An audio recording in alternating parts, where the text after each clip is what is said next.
અટલાદરા વિસ્તારમાં પીવાના પાણીની લાઇનમાં ભંગાણ સર્જાયું અને જેના કારણે હજારો લીટર પાણીનો વ્યય થયો. અટલાદરા વિસ્તાર પાણીની ટાંકીની પાસે જ મુખ્ય પાણીની લાઇનમાં ભંગાણ થયું અને જેના કારણે પાણીનો વેડફાટ તો થઈ જ રહ્યો છે, પરંતુ જાણે રસ્તા પર પાણીનો ધોધ વહી રહ્યો હોય એ રીતે પાણી વહી રહ્યું છે.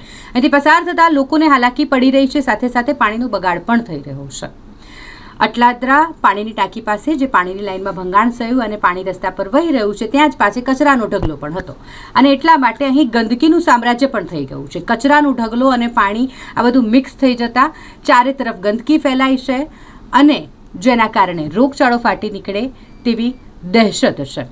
અહીંથી પસાર થતા વાહન ચાલકો અને રાહદારીઓ હેરાન થઈ રહ્યા છે. અટલાદરા પાણી ટાંકી છે, ત્યાં એક બાજુ ગંદકી છે ને એક બાજુ પાણી ભરાય છે. એની વચ્ચે ખાલી રોડનો ડિસ્ટન્સ છે. અહીંયાના જે કીટાણુ છે ઉડીને પાણીની ટાંકીમાં પડે.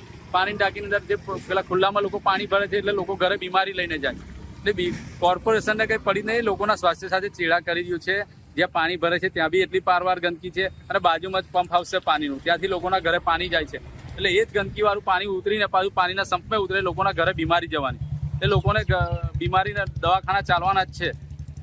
એટલા માટે લોકોને મેં તો કોર્પોરેશનને કહું, તમે વહેલી તકે આવીને અહીંયા સાફ સફાઈ કરીને લોકોના સ્વાસ્થ્ય સાથે જે ચેડા કરી રહ્યા છે એમાંથી લોકોને દૂર કરો અને આ ગંદકીમાંથી એક ડબ્બું મેલો કે લોકો કચરો જ્યાં ત્યાં નાખી જાય છે એટલે ડબ્બામાં કચરો નાખે. અને લોકોને બી મેં એક સમજ આપવા માગું છે, તમે કચરો કચરા પેટીમાં જ નાખો, ખુલ્લામાં ના નાખો.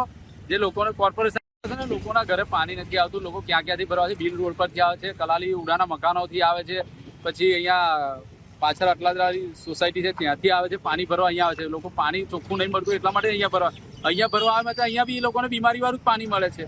એટલા માટે મેં એવું કહું છું, વહેલી તકે કોર્પોરેશન આનું નિવારણ લાવે એટલે કચરો જ્યાં ત્યાં લોકો નાખે ના અને કચરાનું ડબ્બું મેકો એટલે લોકોના બીમારી ના જાય. અને લોકોના વહેલી તકે જે વેચાતા પાણી પીવા પડે છે એની જગ્યાએ હર ઘર નલ યોજના છે તમારી, એને તમે સાર્થક કરો અને લોકોના ઘરે ચોખ્ખું પીવાનું પાણી પ્રોવાઈડ કરો.